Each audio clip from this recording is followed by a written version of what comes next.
writing internal audit and compliance information. It's quite a beautiful one, the presentation. I just want to take you on what we talked about, performance development. Not management. Yes, yes. Development like that. We talked about having to do with conversation and identifying priorities, contribution, and impact. Number one is that when you talked about touch points and all that, how will you be able, because that is now an improvement from the traditional appraisal system. How do you measure the touch points? One, and then the second, the touch points, should it be something that has to do with writing emails, or is it by just visiting and all that?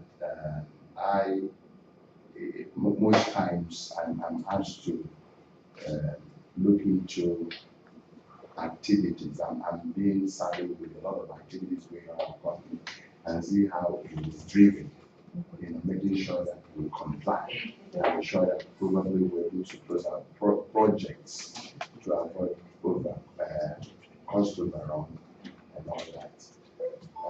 I want to know how these things can be measured. And then lastly, you talked about, I believe that when there is contribution and priorities, the end result is impact. How fast, given these items, how fast does GE even close out projects? Because recently we were being told about the rail line that has been awarded to GE. No, hasn't been awarded. Not yet. We have a concession, which means that we're the prepared bidder, but it hasn't closed the Senate and all of that. We're still talking about it. Right. So yes, it hasn't been awarded yet. So that's still like the Nigerian government. So let me put that out there. That answer. So that one is Yes. So passports doesn't apply there. For PD, so PD is actually very interesting, and I understand. When we actually rolled it out, a lot of people were skeptical about how we're going to manage performance with this. But the whole idea of PD is not measurement. The whole idea of PD is to develop. Is to develop people, and it is ongoing, on time and real time. That's how we call it, on time and real time. It's not after the fact. So what you do is, typically, let me tell you how it will work. At the beginning of the year, I'll sit down with my boss and have a conversation. So the tool is actually supposed to just be something that is used to capture. So our whole idea of PD is conversation. Talk to your boss, talk to your people leader. The app is just there to record the conversation. Really, that's what it is. So we have that tool. So at the beginning of the year, I'll sit down with my boss and say, okay, you say, okay, these are my priorities for the year. I need to hire people, I need to restructure, I need to do this, I need to do that. And then I will go and put in my priorities on the tool. So I'll put them in the priorities for 2017 on the tool. And then it depends on the relationship with your people leader. It depends on your people leader style. It's either he goes in there and says, okay, these are the priorities. Some people give priorities, some people give goals, still the same thing. And some people ask you to go and develop your own priorities based on what he has. So once I put those priorities on the tool, what is in between priorities and the end of the year is what we call the insights and the touch points.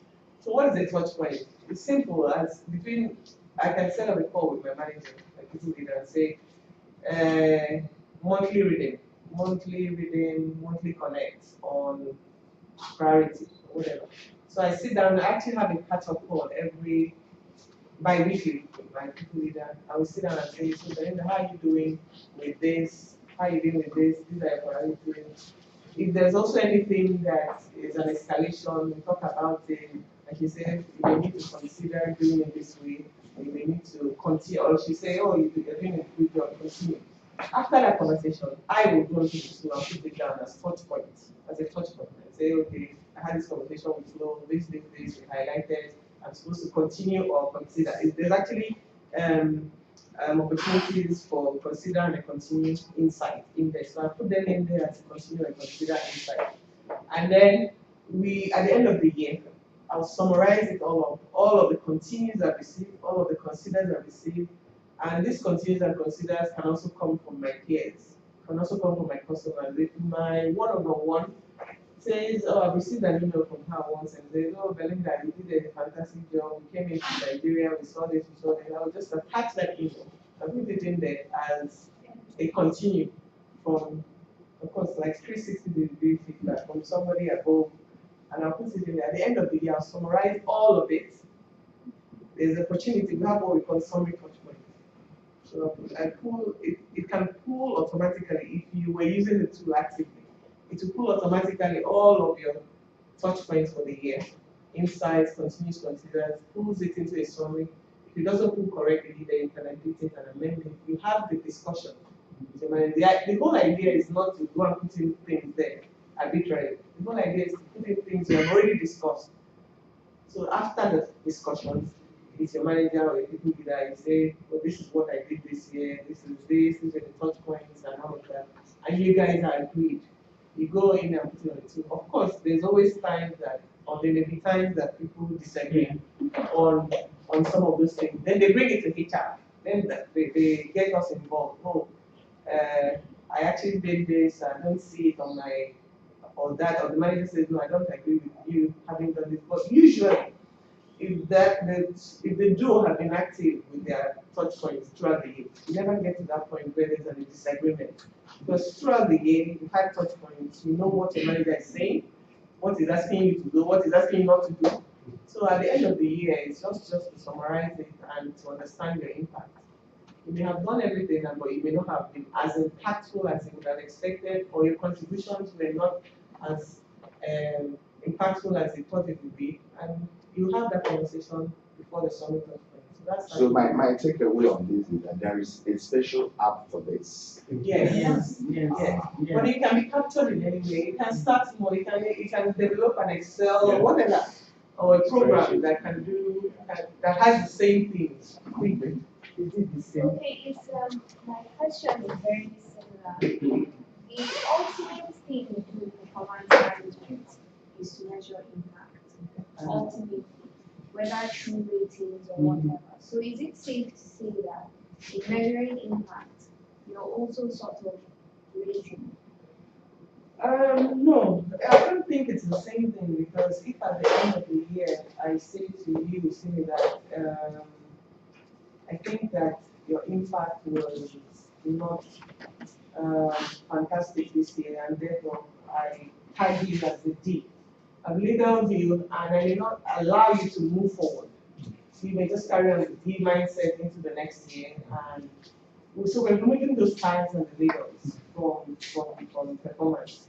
Okay, but ultimately, somebody gets a bigger piece of the pie based on the impact. Based on performance, everybody, it's performance, of course. So that hasn't changed. No, that hasn't changed. No, performance, we're in meritocracy, we pay for performance. I think I would believe there's just a few questions there. We'll probably take it outside. Yeah. Because I see that your PD has been built on the full dynamics of coaches.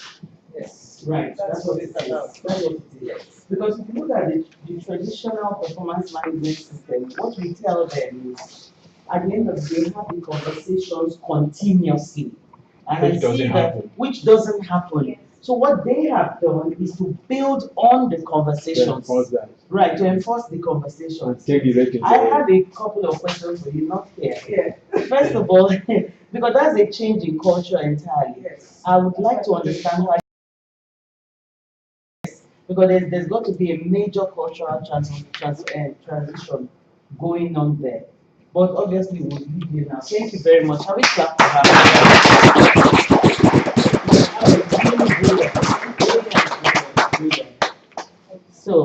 So we have 2 sessions to we expect that Belinda will join us back when you're done. We appreciate that. then we have this session. So,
so, ladies and gentlemen, I have the pleasure to invite Ms. Blessing Muneme. She's HR lead in Nigeria. We saw the chairman of the MD of the Nigeria yesterday with the chairman of Summit.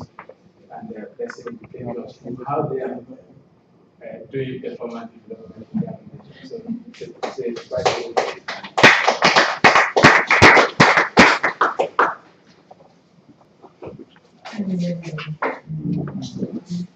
First of all, I must say the G, listening to the lady talk, it's really made me feel, what way am I going to say?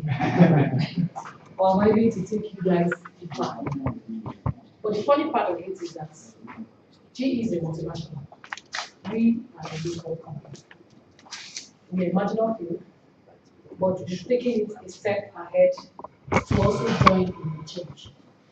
It is not just to use the technology change, it is also to be able to design your in-house for ourselves that tailors and speaks to the business we're doing and how we have seen ourselves operating. So that's what we had to do. Look at what people are doing, but tailor it to what our own needs are. And so what we did in doing this presentation actually, we'll just take you first that I will introduce the company because you need to know us. As you know GE, you also need to know us too. So secondly, I'll also give you the definition of firms and how we have been able to adapt to the situation. Actually, Energia Limited is a company, it's a marginal field company, established in 2001, and it was awarded, the field we are operating now was awarded in 2003. And we're operating in one field, with Owambo, and we have 5% and then 45% state of shares. I know those in Ghana, at least it's just a bit of what we are going to. We are presently producing on 8,000 barrels capacity, and then we have joint ownership not only in the oil field, we also have a gas plant, and we also have an export line. And presently we are also building by 2020. We should be able to have a refinery that will be able to refine our products. Our staff strength is about 125 total, and we are 100% Nigerian company, directors and management. Going further, I would rather say not performance development, not performance management, but the performance appraisal part. Performance appraisal, as was defined, is a systematic evaluation of performance of employees to understand their ability. We understand there are reasons why we do appraisals, and these are basically to establish compensation guidelines, to also have a track of strengths and weakness of the staff, to also identify promotion and candidates, and also offer feedbacks, and also introduce training improvement. Performance appraisal over the years have always been known to have issues, quite a lot of issues, and that's why people say no more performance appraisal, performance management. And then we're here today, we hear performance development. So everybody is moving and new things and new terms are coming in. There are reasons actually why this is not working.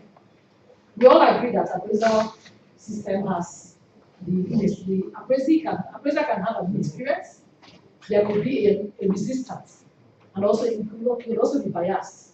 So those are the things, reasons why people think, should you really do the appraisal?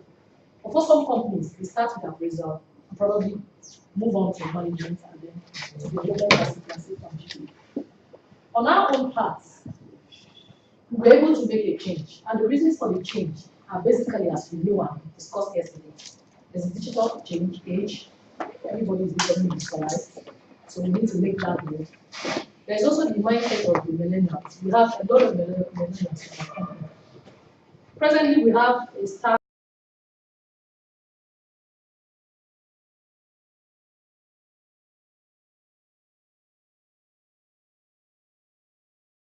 age of 35, average age of 35 in our company. And so you see that everybody is in tune with the technology and the digital age. We also have this whole definition. Today you hear gig economy, portfolio career, a lot of terms are coming up. People are coming up with different ideas. And also there's the booger world. So because the world is volatile, it's uncertain, and it's complex, people are moving into new things. Why did we go into digitalizing our appraisal system? Because people think digitalization is just paperless. It's not about papers. People say, okay, digitalization, that means don't use papers. Just make it electronic. But that's not the only thing. The way you work, different styles of work, assessing, processing, transmitting information from electronic device. For us, we didn't just take it only as using digital technology, but we also went into the way we behave and the way we do our things. And so, if you think back, you think that there was a time when we used to have books, now it's e-books, roadmaps, now it's GP, everything has changed. How have we been able to adapt this change in our company? We just took this in 3 phases. On talent acquisition, we've been able to log on and we're with some online boards and application. There's a digital labor platform that we also get involved with. And they send us once in a while, once we have any employment, we send to them. There is also analysis already done and sent to us. So we don't have to go through the process of getting a recruitment agency or any other thing. We also use that to do that. We have mobile technology where we also send infographics and everything to our staff, and they're in tune with what is happening. We also have videos. We use a lot of video conferencing. We also have microsites where we develop microsites of what we are doing, and staff can also have access to that and also see that. We also have the social media profile and other digital footprints. On the part of talent management, we've been able to develop the e-learning. Most of the times, we all do group e-learning in our office. 10, 15 people go online within a space of time and get e-learning through that means. We also have the appraisal system, which is what I'm going to show you shortly. We also have the staff profiling. We've been able to do digital staff profiling. If you come to our company now, you notice that some staff, everybody knows this is this person's kind of person. This is his strength, this is his weakness. We were able to get involved with GE Index, is a company in the UK, to come and profile our staff. And everybody knows this is what this person does not know. I will have to assist him in doing this.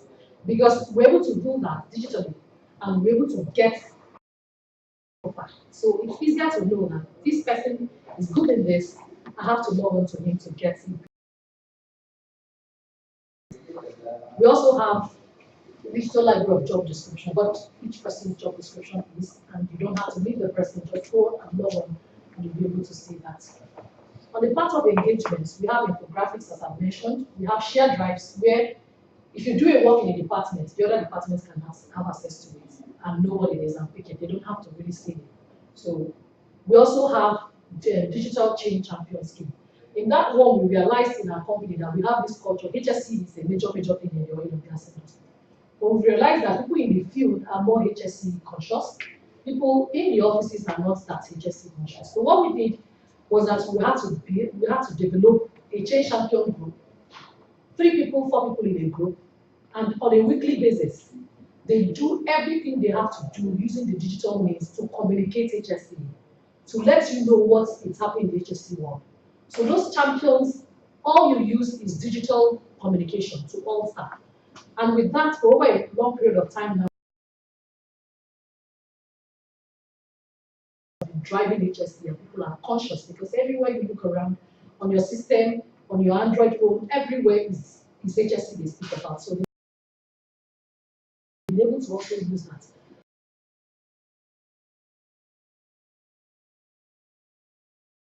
We have electronic hospital entries.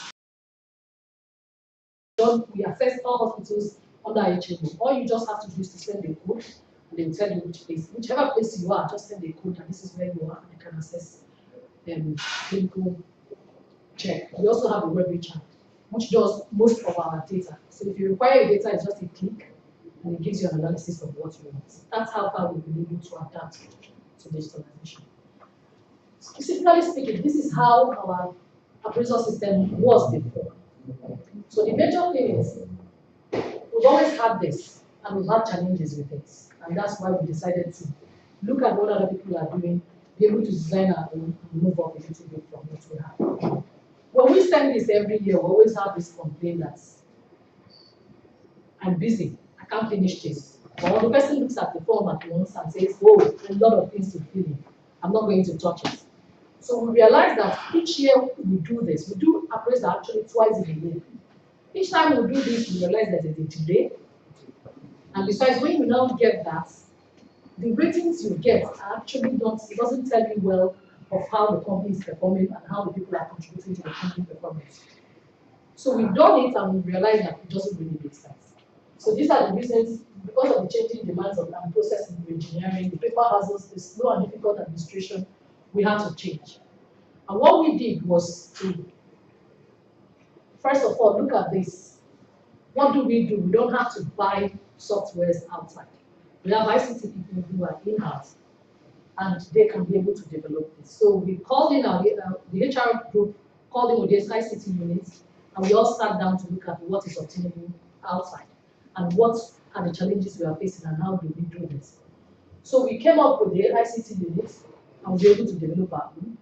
This is just unique to us, and it is only addresses our present performance challenges.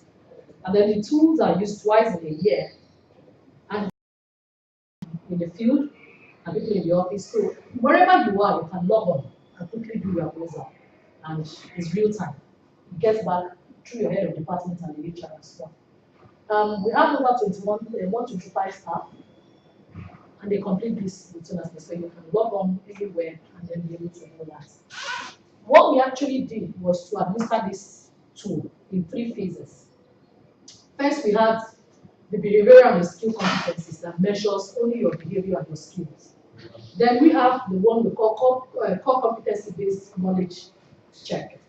As Henry said yesterday, if you're in the oil and gas industry, you don't just, for instance, the HR person is not only HR anymore. What this measures for the core competencies, and it measures your knowledge of the oil and gas industry. It also measures your knowledge of the HR or other units that your departments are working. So we've been able to come up with this because we've noticed that people have this lack. I know HR, but I don't know what oil and gas business is all about, or what the ERP business especially is all about. So, or what finance is all about. So we have a lot that we mix things together to be able to know where you have the knowledge and the knowledge gap and be able to fill it. We also have the other phase, the third phase, which is the work program and the job function, which is specific to the job you do, which based on the agreement we've had, the target has been set, the scorecard targets have been set for the year. That is what that one will appraise you on. So these are the one. This is the first one I mentioned earlier. On the behavioral competence and the skill competence, we specifically take our core value. That's what we use in measuring this. We have 7 core value, and that's what we use in measuring that. Each grade is different. You could be a senior person and your grade, you're measured differently from a junior staff. The reason why we do that is that what we expect from the manager is different from what we expect from the subordinate. So we're able to do this and grade it differently so that you can address the issues or the requirements we want from the manager and from the subordinate. Being able to do this, though he has a rating, but being able to find out that the ratings we have this year is different from that of last year because now we'll be able to define what actually the bias is removed because we have the warning signs and the positive indications. So it's not you, the manager, saying, I think on respect, you're not respectful 2 or 3. It's no longer that. Because you've been able to give, these are the warning signs, these are the positive signs. So if you have more of this or less of this, you know what your scores are. It's already in there, so you just know and then put it in. So that's for this behavioral. Then the core competencies, as I've mentioned before, I don't know whether you see this very well, but the main thing about the core competencies is that, as you can see, it has the core competencies in oil and gas before it begins to address your own issues. And it has its own rating and what defines its own rating as well. And then this is the main worksheet of what you'll be able to achieve. All departments, one thing I failed to mention here is that all departments have their own, then the individual contribution to achieving that of the departments is also measured. And then how does this process go through? First, you as the person have to go online, log on into the app, and then be able to send to your supervisor. As you're sending to your supervisor, automatically gets to HR. Why we did it that way was to be able to know, because sometimes you have the staff complaining that I sent it earlier, but it wasn't appraised as a person. So we also know that it's been sent. So the issue of time and the time it was sent is also indicated there. So you send to your supervisor, then you and your supervisor sit down, agree with what you have. He will rate you, and then you agree with that, and then the supervisor sends to HR. You pick it up from there. This is the back end. On this, you have it automatically does it. Once you send it to HR, the back end takes in all the information we need and analyzes it. So all I imputes it. All I need to do is just to download it and then be able to analyze based on what I need to impute on your letters. Having done this, we've been able to realize that we've avoided the issue of I can't have access, I can't submit, I don't have the time. It's electronically done. You can do it on your Android phone. You can do it anywhere. So it's easier. We've been able to get more feedback from staff than we used to get before. And then because HR has access to it, we also know what the issues are. If there are issues that come up early enough and be able to mitigate against it. We've done this. We've eradicated a lot of things. I just put in a cartoon here just to show that things that people will always say. Appraiser will say, I don't have the time. I'll criticize it publicly, so it doesn't really matter. We've been able to take off all this. Having looked at that, what we've realized is that we've been able to get something right, appraising with the rating. But just like G. Lady mentioned, and I was surprised when she was saying it, because we realized through this that there's still a gap, even though we've digitalized this. And that gap is still the performance and appraisal and the performance management issue. You've been able to rate this, you've gotten the real rating, fine. But does it show the work that has been done?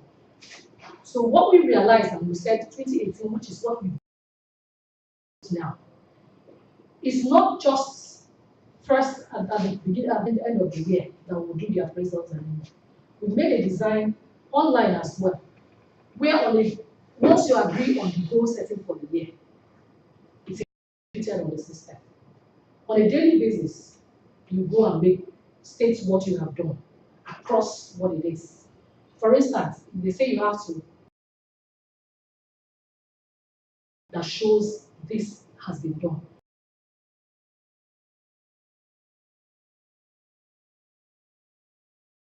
At the end of the week, we have that on a weekly basis.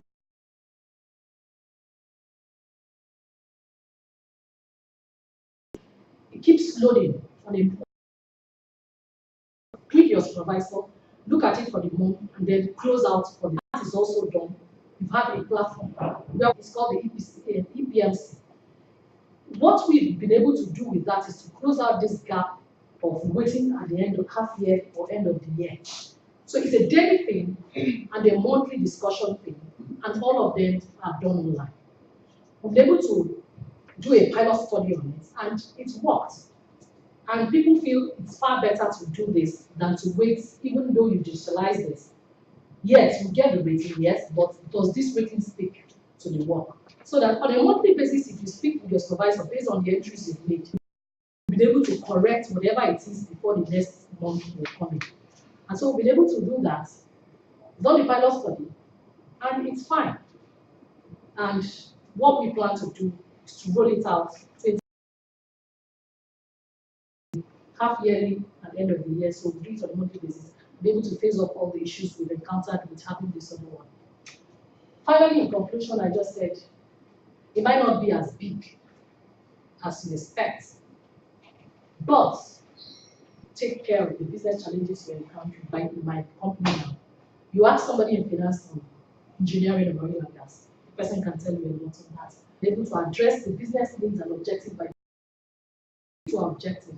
And we've also been able to establish a work environment more digitalized than we used to have it before. Thank you very much.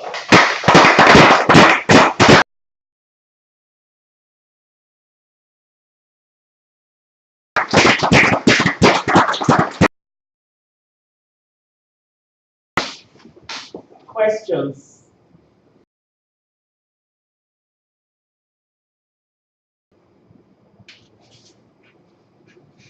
Questions? Yes. Okay. Let's go. Yeah. Okay. I have a question for you. I like what you've done. What I see here is you've merged competencies assessment with performance management or appraisal. On the competencies assessment part of the whole thing, how do you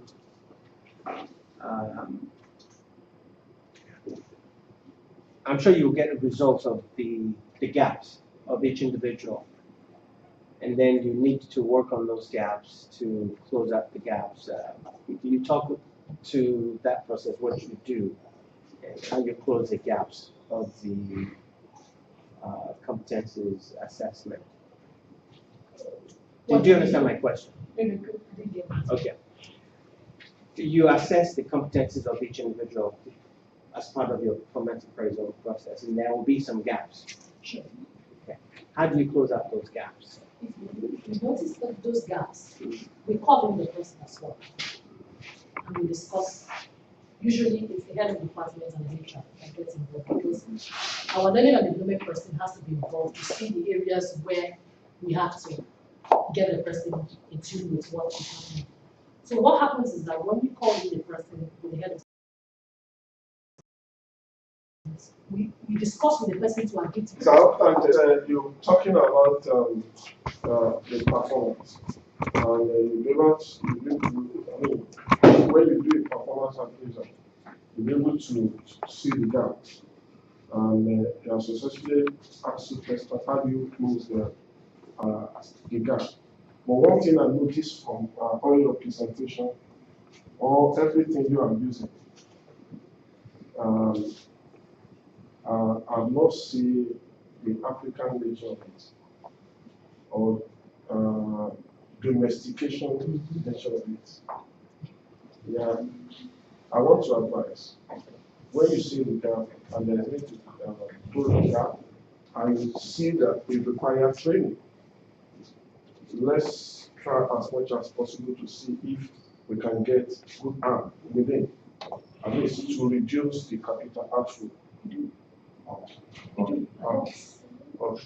Because in our data, we've not seen the call. We have, awesome, we have. Okay. We Okay. Okay, mine was pretty trivial, because mine is not a question, Okay. but also saying a little, I have known because we're from the same country. During her presentation, she talked about employee profiling. It was done by GC Index. And then it's a questionnaire electronically, and you keep on just answering the questions So they're asking. personality assessment. Exactly. At the end, it just tells you who you are. And you just find out that what you have completed and the answer you got is what you are. So that is also helping closing out the gap in competencies, because you can now see, what this kind of person is. For instance, I am a chartered accountant. I started as a head of finance, but today I'm in internal audit and compliance. And what could have informed the company to have done that reassignment? They saw they saw the kind of person I am, and they knew that I can help in one of the activities. So they about made you driving. yes, So exactly, that's what they did from. So in fact, and I can tell you, from where we are going to, I'm just seeing that of 2018, and I'm telling you, it's wonderful. And then you can now begin to relate it with our production profile. The bottom line is increasing. Good. You guys are doing good. So let's hear from you. Okay, mine is more of a comment. I like the fact that when you discovered there was an issue, you looked inward, because a lot of times we seek solutions to issues that are not peculiar to our context, Yeah. organizational context. Yeah. So you've gotten something in-house that works for you, and it's really, I was really impressed with that, because the issue with when, like, she talked in the G when she talked about the fact that they had phased out rating and everything, those things may work in certain organizations, they may not work Everywhere. Great. Exactly. Great. That's brilliant. I just want to add, because I noticed you said a lot about, they are now in performance management, they are now in PD, and we are still in. But you see, the thing is, even in this era now, there will still be an organization that does not need to fill any form. I share the experience of my research work. I did my research in performance management, and I looked at 5 organizations, 2 international, 2 local, 1 hybrid. Used to be Nigerian, got bought over by a local company. And we were trying to find out what's happening with performance management, what systems they were using, what's the level of alignment. The best aligned company was the one that didn't even know it was called performance management system. They were doing everything, but they didn't know the name. Do you understand? And it was so big for my professors. It was a major study, and they all gathered and were like, really, you need to talk about it, because they hadn't seen, but all they know is fill forms, digital. What GA is doing, they built their whole system on coaching. And your system actually has coaching in between when you set the goals and when you are praised. But unfortunately, we don't do it. Now, for GE to succeed, what I'd like to do is talk to GE 3 years from now and find out, because the transition, they need to be very sure they have the people who are responsible enough not to have to be held. Do you understand what I'm saying? So it's going to go into how they hire the right, over time the success will be bigger. But for now, they might still have a few people who you have to set goals for before they perform. If you know what I mean. All of that will happen. So what you do has to be native to your reality. Exactly. There's a time you will design performance appraisal, performance management system for clients. For some of them, immediately we design it, we go online. For others, we do not go online. We actually wait for them and we tell them you're not ready. Run first locally, and then when you get familiar with the system, we take you online. Sometimes it's a 1-year plan. It depends on where they are. For many others, we just have we find that they're doing great performance management system without calling it so. So it's important for all HR people here. Don't feel beaten. You've seen two ends of the sword. Do not think that the GE one is the way to go. It's brilliant, brilliant. It's the way to finally go when you are ready. Do you understand what I'm saying? So there's a place for that. There's a place for this. Right. So thank you very much.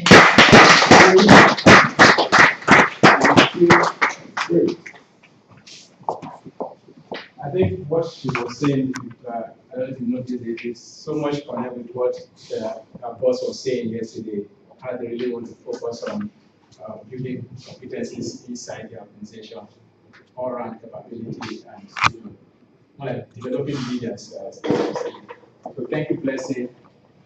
We have, let me say it in 5 minutes before I want to say, this morning actually came with no expectation. Okay. But seriously, the two presentations I've seen this morning and listened to is really, really wow. It was kind of like, I've not started. So I'm imagining that the next one could be our last one. Also, it's going to be a bank, big bank. And then we have, first time I came across this company, I used to like, that's some, you know what I mean? I won't use the word so I don't tell you. That they continue liking me when I leave here. But honestly, as I start engaging with my good friend, my new friend, I would say in recent times, it's been really, really wonderful. And since yesterday when we were talking, it's great.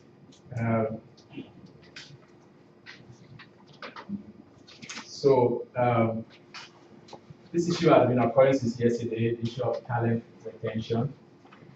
For me, as an SME, not subject matter expert, but it's what you call it, small, medium, I think it's a huge issue, being able to attract. They say that big companies are small companies that did some things right, and they became big. So as a small company, I always really wish I would go big. But I know that I need people to be able to do that. But then I know that the pain really is about getting the people and keeping the people. And then I am encouraged sometimes to now realize that even at the big ends, it's also a challenge, attraction and retention. So ladies and gentlemen, we'll be listening to Irene Gloria, who is the CEO of Hire Ghana. They have been here since yesterday, two of them. Hire Ghana is recruitment and executive search and HRM services provider. They pride themselves as the biggest recruitment platform or agency company in Ghana. I'm sure very soon you'll say in West Africa. So let's welcome Irene Gloria.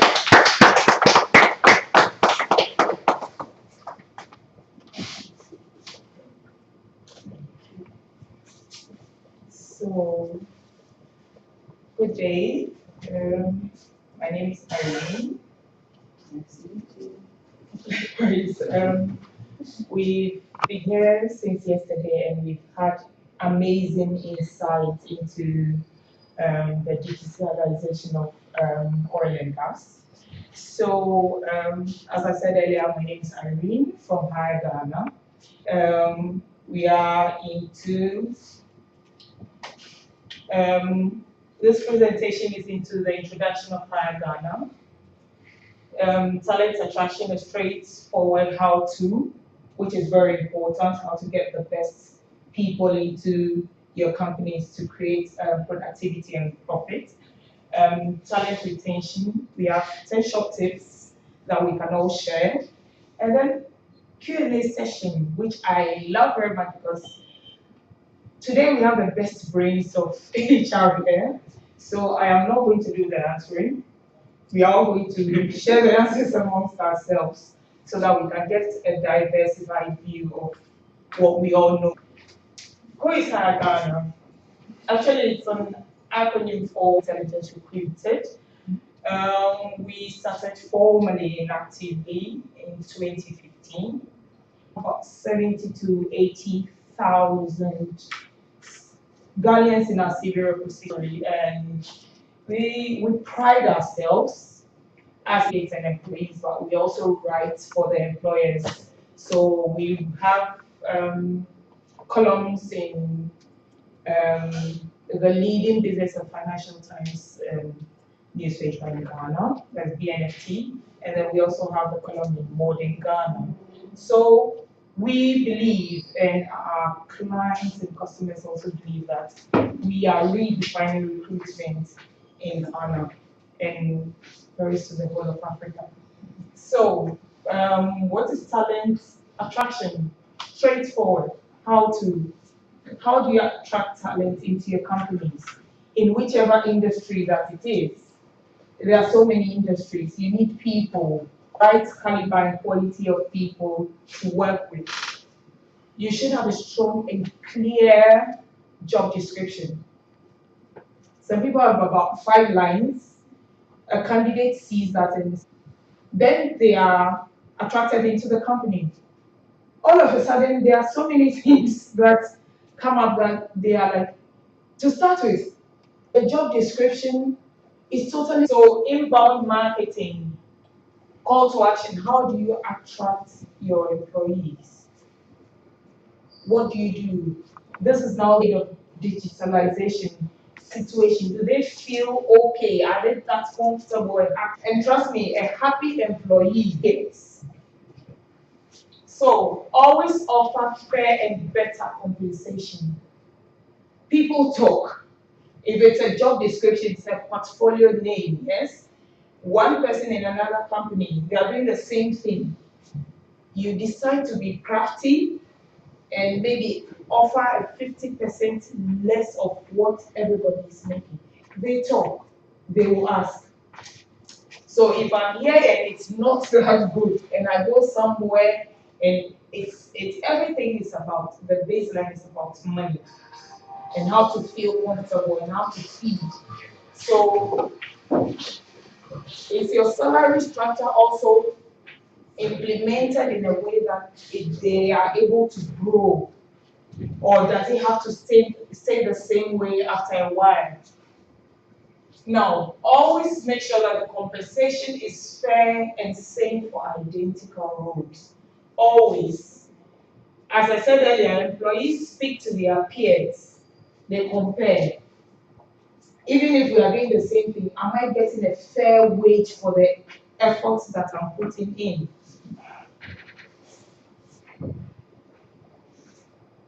Tip 2 that we say, offer a flexible salary. Every company we know has a budget for every job portfolio. It's budgeted, right? I intend to give 10,000 for the whole year, the year's package for a certain job portfolio. But every salary is taxable. 10,000.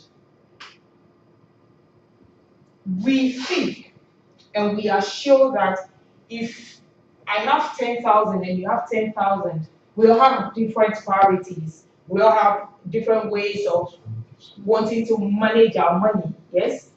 Maybe I have dependents who, I might have 3 kids, 2 might be terminally ill, yes? So most of my money goes into hospital bills and care and all that. Would it not be best to give that person the opportunity to have maybe a broader range or a more compound hospital policy? Maybe 50,000 is going into that. Maybe generally you give everybody 1,000 cedis, but most of his money goes there. So if you give him the opportunity to be able to decide how to, your budget is 10,000, whatever it is 10,000. But how useful would that 10,000 be to the person if you choose to segment that money? So if it is possible in your companies, if you are able to, if you really want to retain the person and you really have a good talk to the person, you are able to get a clearer view of how the person would like their salaries to be structured. So you set great KPIs and please do not micromanage.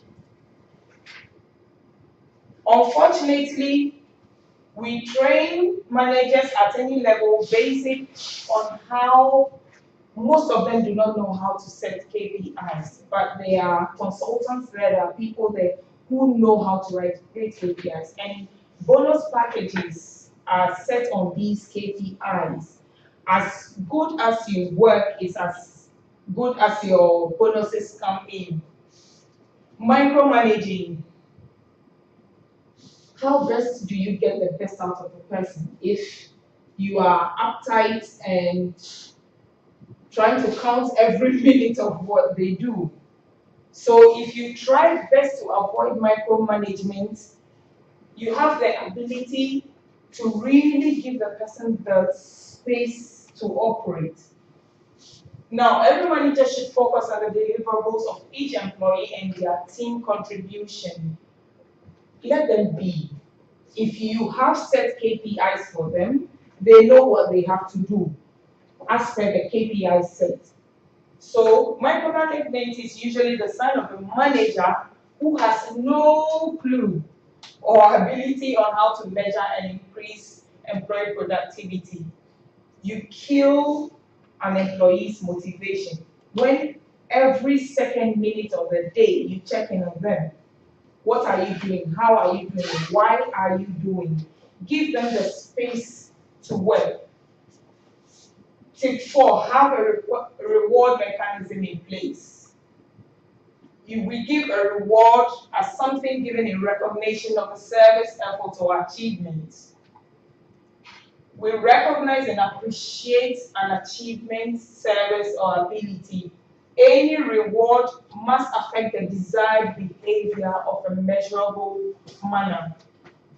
Your program should always offer awards to anyone. It doesn't necessarily have to be in a monetary form, yes?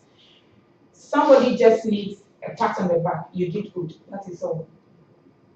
Just a recognition that the person is really putting an effort into. We have most companies who have those employee of the month. Somebody's so happy just seeing the picture there, and it also motivates the next person to be the possible employee of the month. So you always have to have a reward mechanism, and mostly, if you can afford it, no problem, but it mostly shouldn't be with money, yes. So what does constitute a good reward? A clearly communicated and understood community. You have to communicate, let them know that it applies to everybody. You do A, you get B. So that there is no bias, he likes that person more than, you know, if you work, you achieve 1, 2, 3 KPIs. And then employees should like what they receive. It is all about employee happiness. If you are rewarding an employee with fuel to somebody who doesn't have a car, I leave the rest. Yes. So your organization should clearly and measurably benefit from the relevant positive behavior. Return on reward. If you reward the person accordingly, the person will really make sure that they give you what you deserve. I don't think you reward somebody and the person is so relaxed, doesn't care anymore. Definitely, the more you give, the more you get. So award should have some uniqueness and relevancy. As I said earlier, an employee has no car, yet you are giving fuel. Give it money as transport or anything. but not fuel to me who has no car. So work-life balance. Besides our corporate lives, we have lives before our corporate lives. Before your employee got into the company, the person was happily sleeping at home. Yes, so we should always respect that 8 to 5. The rest is for life. They have work-life balances. You shouldn't expect that the person is done unless it is an emergency. If it is an emergency, you can take a phone and call. The bottom and you send a text or an email. At home, there's a baby crying, mommy's sick, he has to relax, he has to load, but you expect that since the person is working for you, his or her time is yours 24 hours. Unfortunately, that is not true. We should always make sure we appreciate the time that our employees have outside our offices. Let them be, let them understand that it's not a tyranny. They should have a life. So stop the email tyranny, especially after hours, unless it's very, very, very, very urgent. If it is very urgent, please take your phone and give the person a call. Maybe you might not see that urgent email that you sent, but a voice call, it's a yes or a no, I can, I cannot, I sent, I. So work balance. That might sound a bit strange, but you have a person on a week's 40 hour. Whatever the person does within the 40 hours is for you. Unfortunately, in Ghana, maybe Nigeria and Africa, they employ you and they expect to have you for 1st January to 31st January. In your employment contract, you have to work for 40 hours. If you have great KPIs, if you have set your KPIs, the person has to achieve something, yes? Whether he or she is able to achieve it in 5 hours, it's done. There might be other things that he might have an opportunity to play with. Maybe you have something set, but instead of what you say, take route A, B, C, you might choose to take route A, C, B, but it all comes to the same solution. Maybe even that route A, C, B would even be less costly and better time managed. So we should give the opportunity to our employees to play with ideas, be innovative with the work that they are doing. Now, mock them up. There are so many online courses, so many of them. Most of them are free. What are you doing for them? Do you want them to retain the old information? Open them up to new information. Let them go online. If you can give them 2 hours in a week to take part in these open online courses, why not?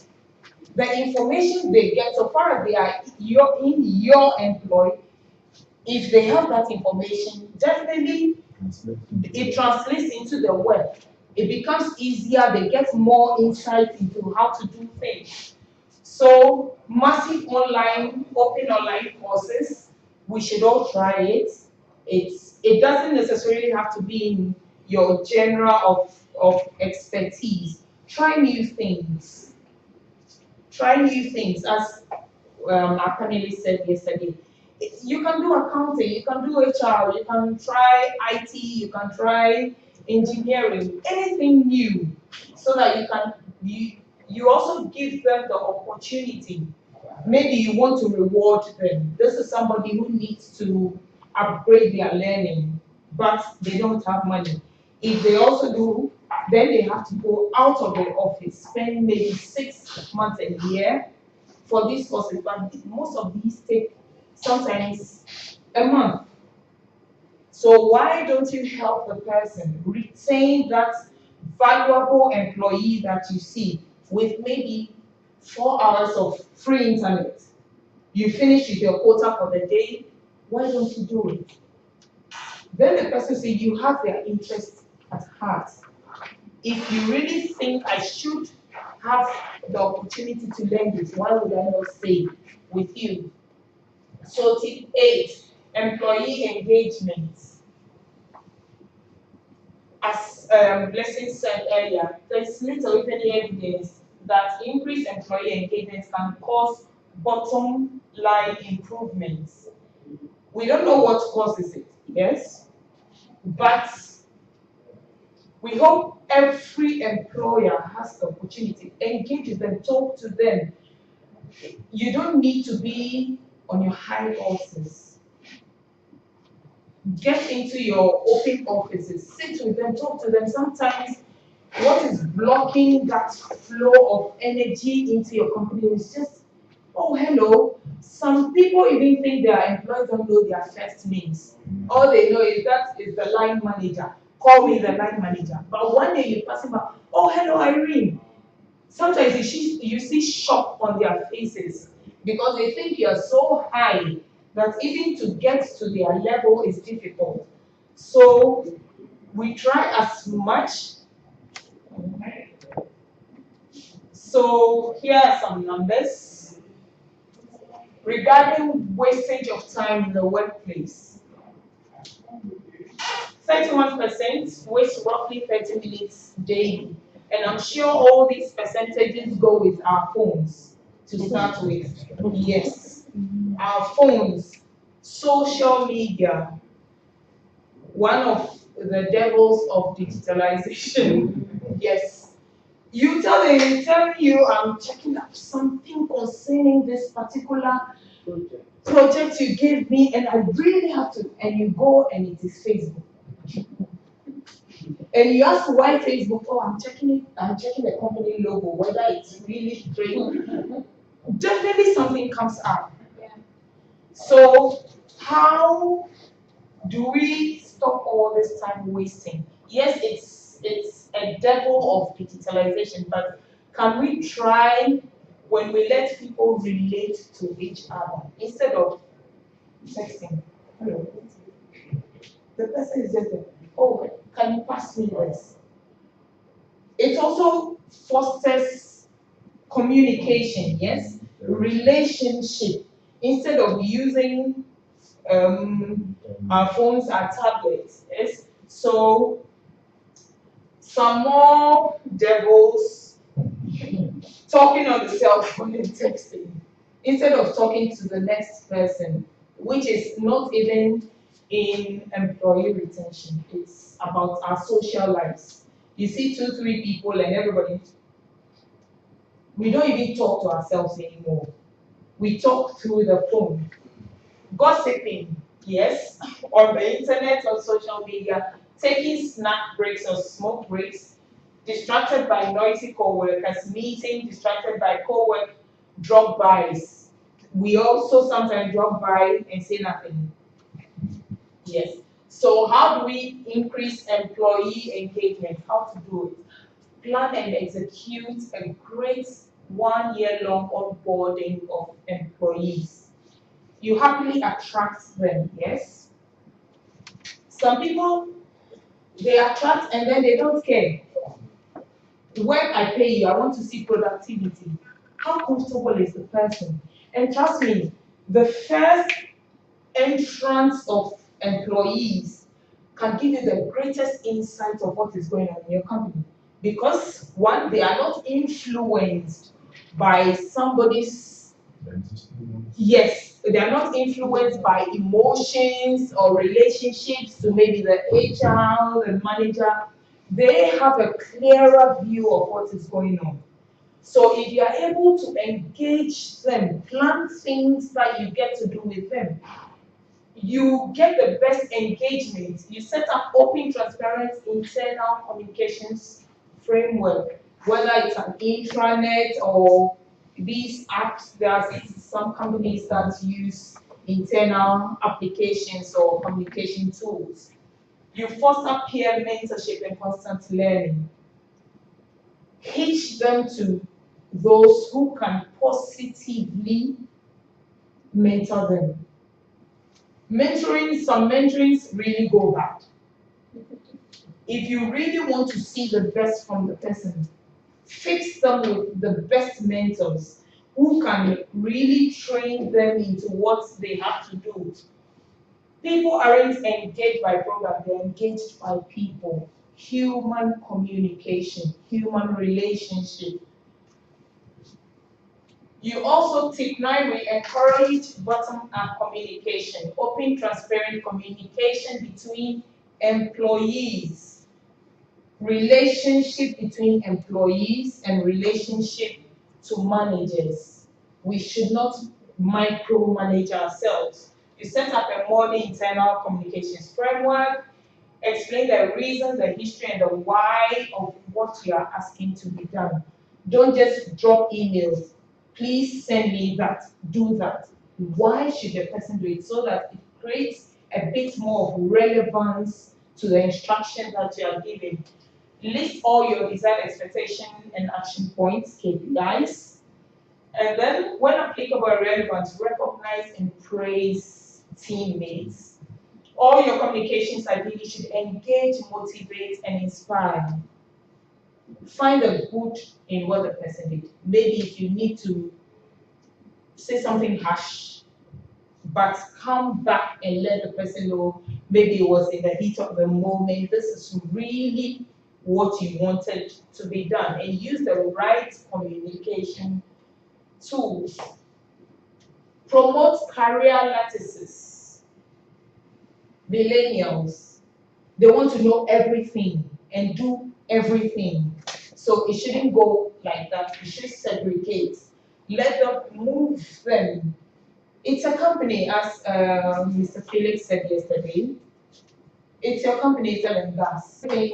HR in oil and gas, IT in oil and gas, all is oil and gas. Be in different departments, if possible.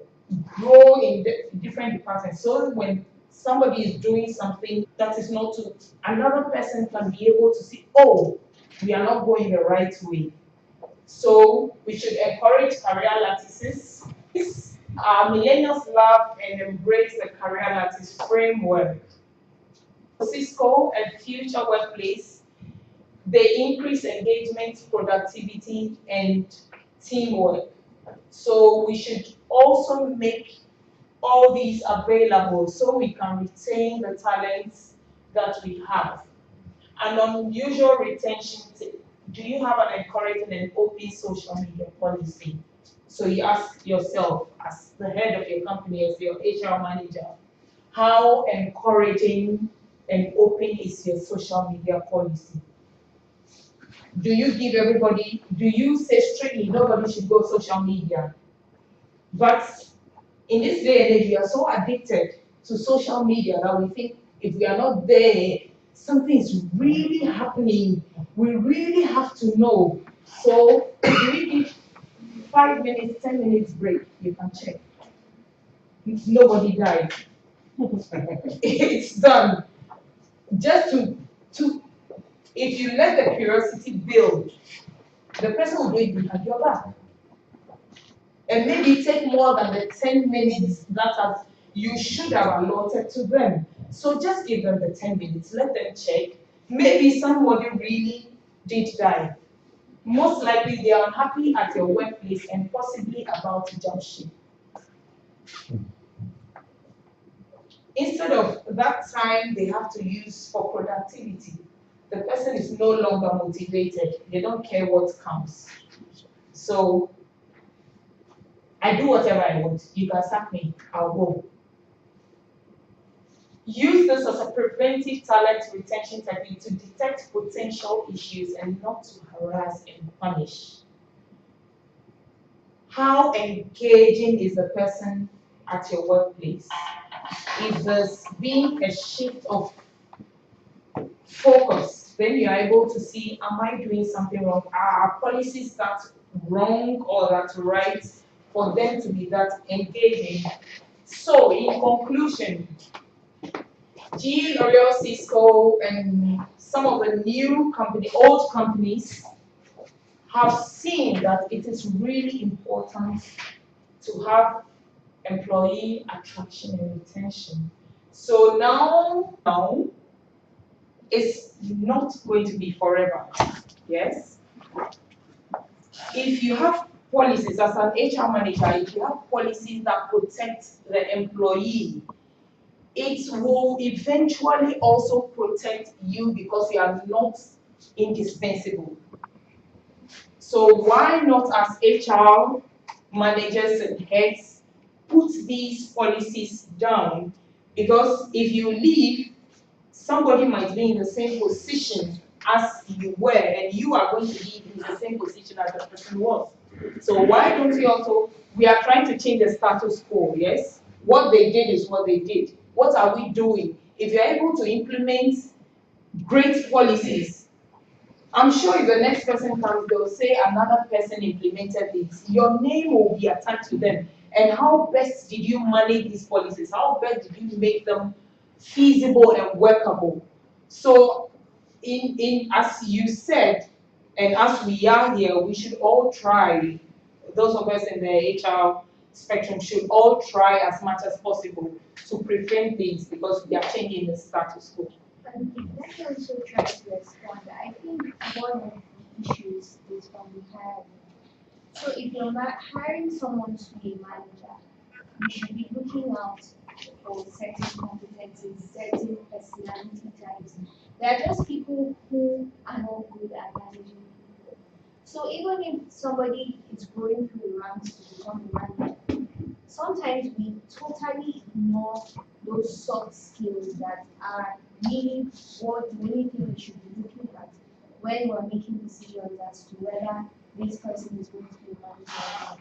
So first of all, your culture as an organization should start out. What kind of people do you want in your company? We have, I know Sahara in Nigeria, their hiring process is out of this world. It's very, very gross. For 1 month, you go to be a waiter at a restaurant, and somebody comes in and watches you. They want to know how you react, how you behave under certain circumstances. Waiting tables is a difficult job. So basically, know your culture, set it out, know the kind of people you want to hire, and then from there, it makes it easier. So before you make someone a manager, be sure that they even want to be manager. Some people they don't want to be individual contributors or doing research and development, just managing themselves. So yeah. So you gave me an example of what research. I think sometimes we lose perspective, right? The main answer is that remember you have your one-person company, you start your grocery store, it becomes successful. You get a second person, yes, and the key to help you, to assist you to do things to help the customer, yes. It gets busier, you get a second person. So the employees are there to help you to do the thing, yes. Whatever that thing is, doesn't matter, it should be the person. It's not for you to tell them what to do, yes. Yeah. It's for them to help you deliver what it is. And I think with modern companies, we lose that perspective, yes. Like, I have to deliver something, I'm telling them what to do, I have to be the Nazi of the KPIs. No, most of them don't understand KPIs. So being a manager is a lot more than just controlling. It's never about micromanagement.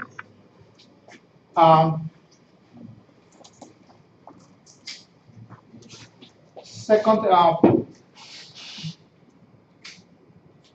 is you never find an employee for a lot of reasons. One is that means you didn't make the right choice. Then it's your mistake as a manager if you don't have the skill to hire. Second, that means you didn't put the effort to develop the employee yet. I have seen cases where you hire somebody like for this role, and then you realize people has perfect skill for another role. Move them. It's okay. It's fine. Yes. I mean, you have to know your people. You have to talk to your people since you manage them to understand what they can do. Yes, and it's not put them in one box and keep them locked there forever. And also, it's a good thing also to subsidize firing somebody if there's maybe the skill is outdated or there's no motivation. And you see that it's not called like that, it's called alumni, yes? So you see like big consulting firms that have alumni, they're very active alumni associations, and these are sometimes people who can bring you extra income what you don't expect, yes? Because your alumni from consulting firm goes and works in another company and says, oh, who can do this IT or this or this accounting or from a boss, yes? Separating from a company doesn't have to come to end up with bad feelings from either party. It just sometimes comes to maybe your needs, hopefully everybody evolves and grows. So who you are now, who you will be 5 years from now is completely different, yes? And your current company might not be the right place for you if 5 years from now. It's not that you misperform or anything like that, or the company is not great, it's a great company. And sometimes maybe also you get the wrong thing, yes? It can be the team, same company, yes? You have a team where everybody's so happy, and you have another team where everybody's convinced the manager saying A type of call. So it's not so simple there. But it's okay to fire somebody only if you have the right reason, yes? That means it's not developing properly, or even the job tend to something completely different, yes? And that comes to another issue that everybody talks about, job descriptions. Great, it's a great advertising copy, basically, that's what it is. Very few companies have spent the time, have invested time to develop job roles, yes? A job role, the first time I saw it, I was very young, I thought it was weird. I saw it in an American Express project manager. The role description, yes, was 25 or 26 pages. And it's telling exactly what you have to do. There's no ambiguity, yes? So it's very clear what you, it happened to be American Express, I'm not advertising it, I don't have any American Express yet, but it was very clear for you what you expected, yes? And so if you have to go the performance thing, you know, yes, I'm a project manager, I'm hard stuff, but I don't have this and this and this, yes? So you can have also a development plan for the employees, and that comes to, I don't think I mentioned yesterday or not, that people do the HR part, they don't understand, or they don't put priority to organizational capacity, organizational capability. Sorry, I guess that's it. I can go talk forever. I'll keep trying. All right. Okay, so let's take. It's coming from the academy. When Ari talked about giving the employees some time to do more planning, I'm like, that's not a bad idea. I personally like to push them and say, you have to learn this first. You also give them tasks to do. So it's a bit like, which one do you want me to do first? So I think it's a good idea if it works in the organization, that it's okay. 2 hours of Friday, 2 hours on Fridays for you catching up on that course and keeping them yourself. And then it also creates an air of expectation from that person. Because you will be looking forward to it. Rather than just say you have to do this and no follow up, no. All right, thank you so much, Madam. What you just said, Oh, somebody else. It's not every employee who asks to play. To play. Whatever you do, yes. Yeah. People does that, yeah. You can play. Yeah. Play, whatever it is. Yeah. Play means maybe learning your instrument or whatever it is. If you're a normal experience manager, can estimate how much time you need to do the task, yes? So if I have given you today task for 6 hours, for 8 hours you finish 6, and you have the desire to explore something, it's okay. I mean, your productivity has reached the expected level, yes? Let the person play or try different new way to do something. Creativity and then. Yeah. Cool. Very nice. Okay, come forward. I don't know. Welcome from an expert. So it was actually a comment. I was going to ask if for employing, I mean, you said something, how can we save time wasting in the organization? So is this something, I mean, within our sector, professionals to have flex work. Because people who are working flexibly don't come into the office to mark time. They come in to deliver and do what they need to do. So then all of that time wasted may be cut off with flex. And how do you think that, I mean, as HR professionals, we can put this in place in our organizations? And I mean, will it add to efficiency or not? What do you think? Usually, I'd say it also depends on the culture of the company. Yes. What do you think can replace the time wasting? What strategies can you put in place? As in, you said G is like a world on its own. Yes, you're always being innovative, coming up with new things. Can you come up with a policy, maybe a thinking session? Yes, a thinking session, because let's say G is a think tank company. You don't know, maybe they're employees, but they have ideas, but you've given them tasks to do, but they do have ideas. So let them play with any idea that maybe they'll be the next turbine creator or something. So it also depends on the culture of the company. But I think we can integrate it further because it's a good idea to train every employee. And I mean everybody, even the lawyers, whatever, because the law. Time management, yes? I come today, what I have to do? Yes, and pick up, don't fill it out with 10 million things, pick up 3, 6, 5 priorities, yes? And do that. And control your time. Not in a nasty way, but you know, the phone rings constantly, or it comes up, you know, it comes this minute, like this. We have this like we have been conditioned like they love to answer every single email that comes.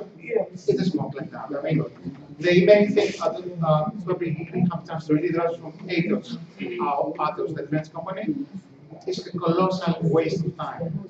It distracts you constantly. It doesn't go. Yes, and a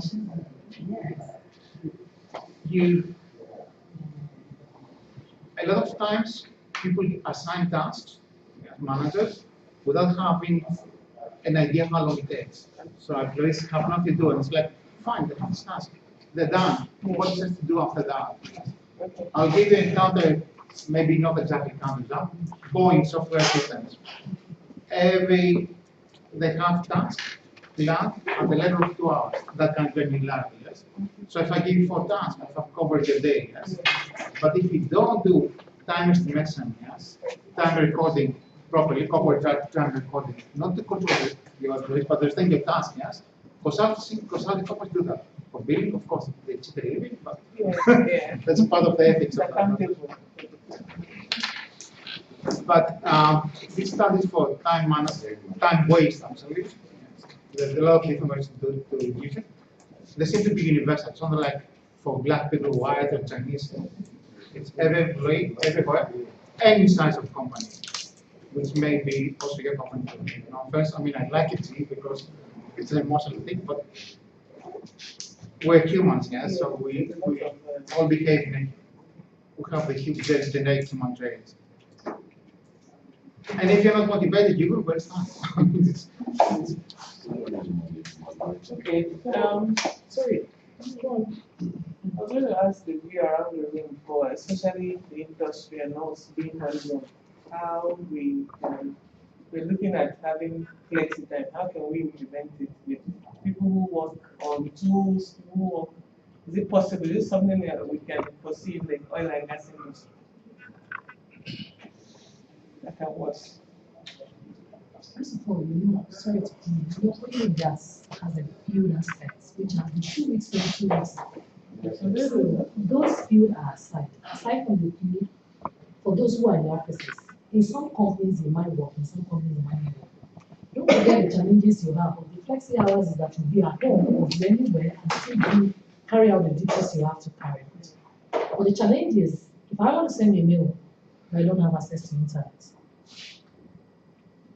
If I also want to do something regarding office and I have some family challenges, you know, because Flexi hours, it depends. It could work, it could not work, but you have to first of all understand the people you've employed to work. Let them not abuse it. Let them not. If you can hold them accountable for it, actually. So it depends. You have to experiment and see if it does really work. But it has its own challenges as well. So from an engineering company perspective, where everything is project-based, all of the activities are, from an engineering company perspective, all of the activities have been defined into cost, time, and resources, and deliverables that you have to do. I agree with the context that it depends on the culture of the organization. In that kind of an environment, it's maybe easy to bring in flexi time because you already know the deliverables and you know who is going to do it. And all you have to do is that's how you manage your people to say, okay, these are the expectations. I don't care how you do it, as long as you do it, and I get it at a certain time. So it's possible.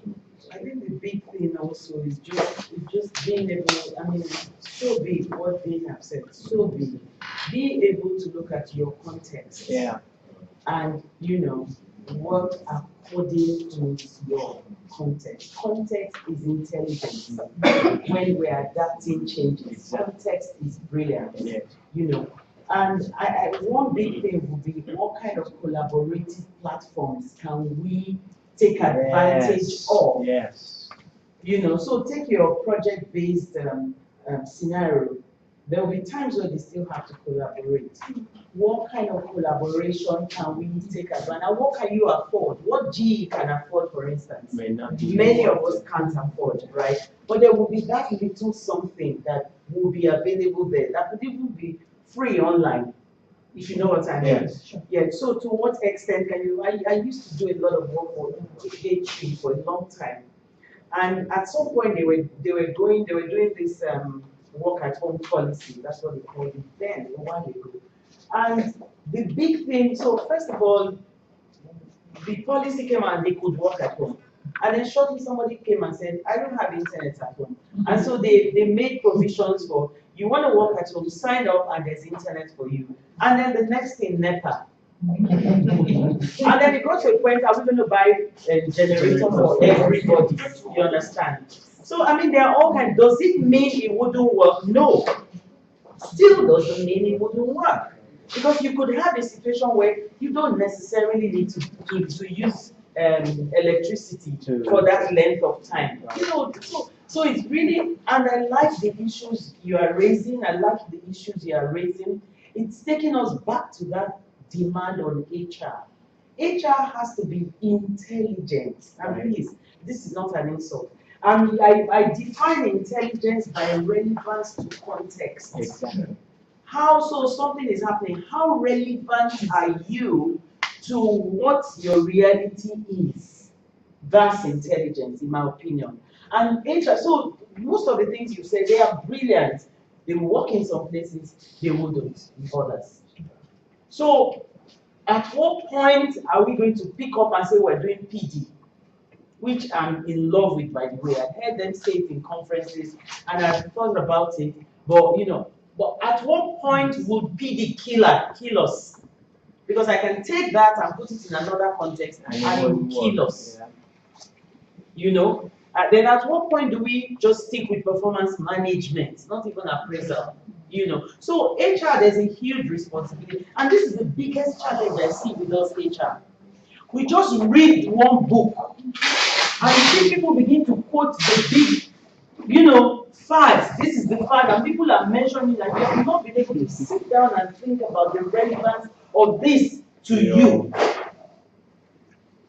And so that's our challenge. I mean, it's a continuous challenge. I take it, I mean, I keep having to look at it and say, would this work here? Would this work here? We all must continuously ask ourselves, what will work here? You know, like you said, we could go on and on. It's quite an interesting conversation. Yes.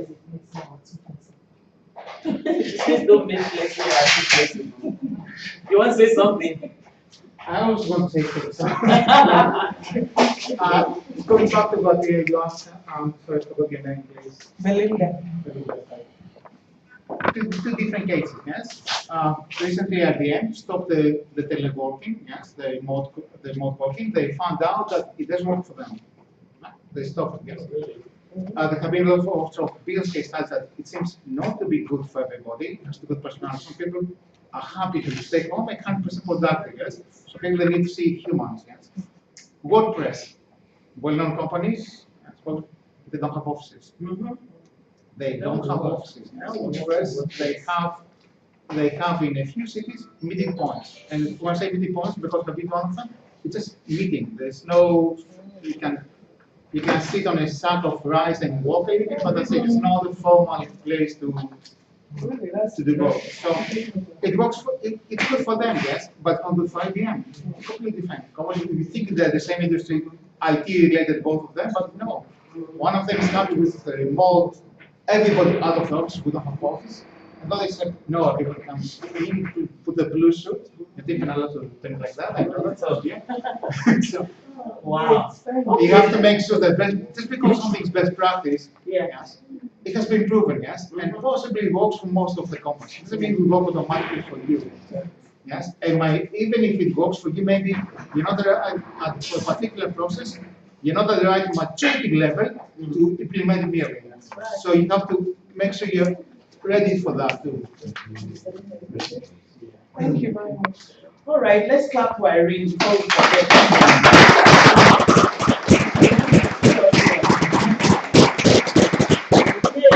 So, Okay, so few things before we pack up and get out. Number one is yesterday we did some mini awards. We were here to witness that. There was one of our persons who wasn't around, and today there's somebody who's around for that person. So the one award for doing was is our keynote speaker given yesterday by Chinedu. And this award actually says Operational Excellence Strategy of the Year.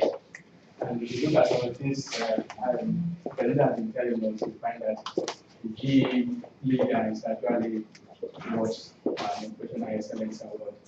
I'm not qualified to do it, so I'm only announcing it, and I will invite Mr. Spiros to come and complete the job. I can explain some. I didn't finish the job yesterday, so let's get to my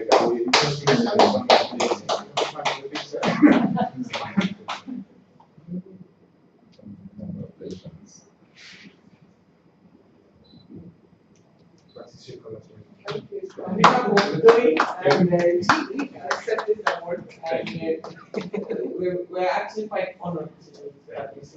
Thanks very much. And keep doing what you're doing. Thank you.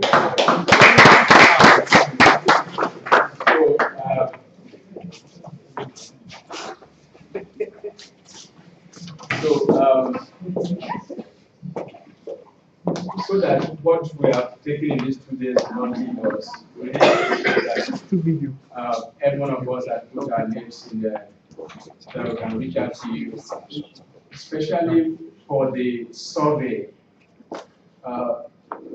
Survey is useless without respondents. Right? In fact, I would say without quality respondents in numbers and in depth. So when we reach out to you for how we want to understand our industry, especially from the human capacity point of view, please be responsive. We appreciate that.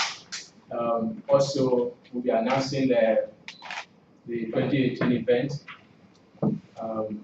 and you'll be getting those communications from us. Please make your effort. We don't plan to keep this event in one country, but Ghana is the home base of this event because it was better. Thank you. It was better in Ghana. We've come to reenact it again in Ghana. And just for information, last night when we visited the president, he accepted to be the life patron of Africa Oil and Gas Talent Summit. He asked us that we must keep in touch. Really, I've not met him, but it was such a wow. All of us came back saying, wow, Ghana, you have a great leader, very intelligent, very articulate here. And even at that time of the night, about 9 o'clock was there. So the umbilical cord of this summit is buried in Ghana. Right. Next year we might be going out of Ghana, and then on our 5th anniversary we'll be coming back to Ghana. We want to do Lagos next year. We go to East Africa the other year, then we'll come back to Ghana on our 5th anniversary. So we'll be sharing all of this with us. Any unresolved issue before we? Okay, so can we all file out here and take a memory photo shot? We here gathered, we had those that anchored the summit and closed the service for 2017.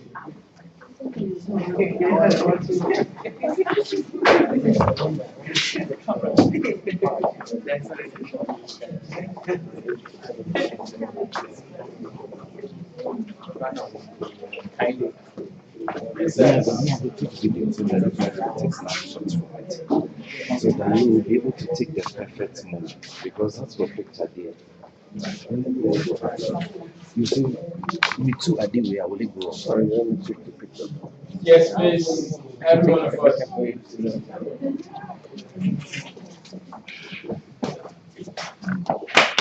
John, if I disconnect this, will it go? So, check out if we are okay.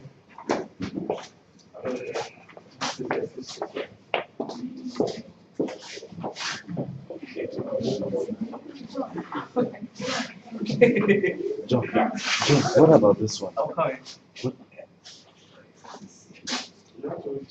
Is it? Yeah, I will. Can you pick everyone?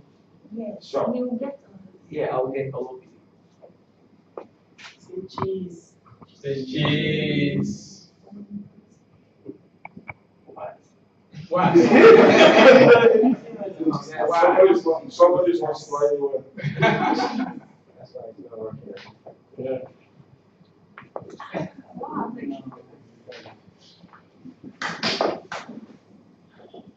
Charlie. Wait, this is coming from Charlie, what's switch it off that? and on. Switch it off and on. Maybe because someone is not smiling. Cheese. For that too. Switch it off and switch it on. Phones. Yeah, of course, I even as big as the camera. Switch it off and on.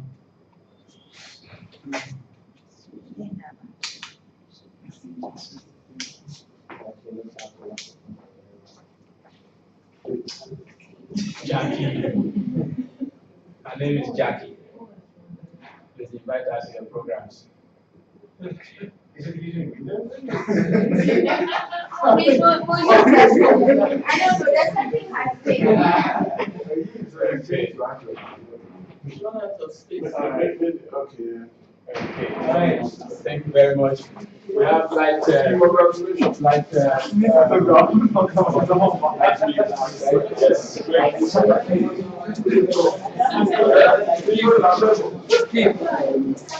I should end it, right? So what happened? It didn't shoot so.